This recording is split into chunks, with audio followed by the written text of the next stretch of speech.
Prime Minister Mustafa Madbouly headed the weekly cabinet meeting at the government's headquarters in the new administrative capital on Wednesday to review several social and economic files.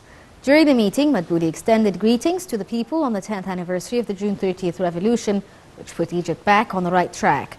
The Prime Minister said that the government was discussing necessary measures and amendments to activate decisions by the Investment Supreme Council during the past period, which aimed at broadening the private sector's investments in all sectors.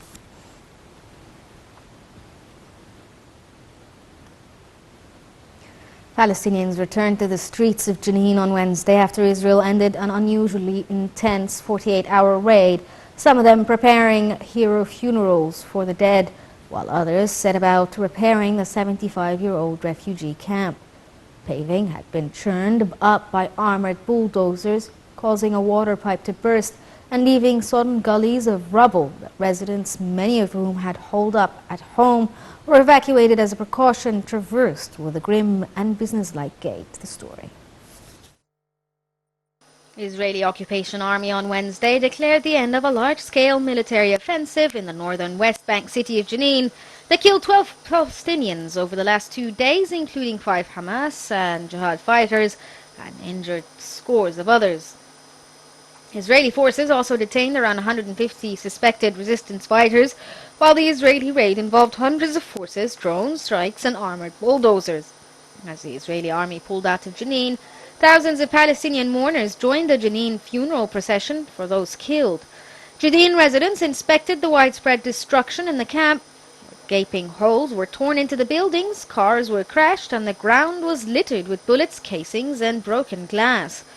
Much of the city's crowded refugee camp was left charred in the rubble, the incursion which displaced at least 3,000 residents. The Palestinians labeled the escalation an act of open war against the people of Jenin.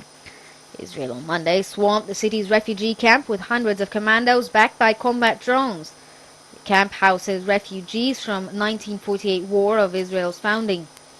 Poverty, frustrated peace diplomacy and political drift have stoked support for resistance groups like Jihad and Hamas.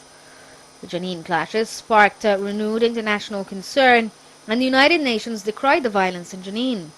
Medical charity Doctors Without Borders condemned Israeli forces for firing tear gas inside Jenin's Khalil Suleiman hospital. Palestinian Health Minister May al-Kaili accused the army of shooting at Palestinians in the Jenin public hospital courtyard, saying this had marked a moment when Israel's aggression reached its climax. At least 190 Palestinians have been killed this year.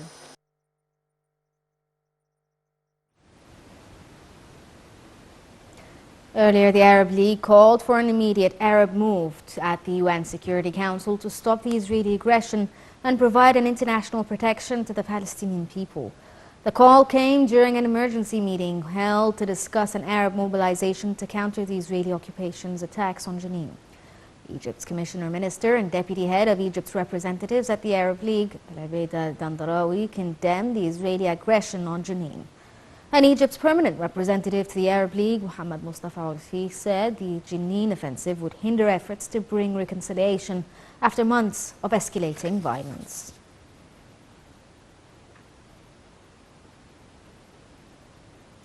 The Kremlin warned Wednesday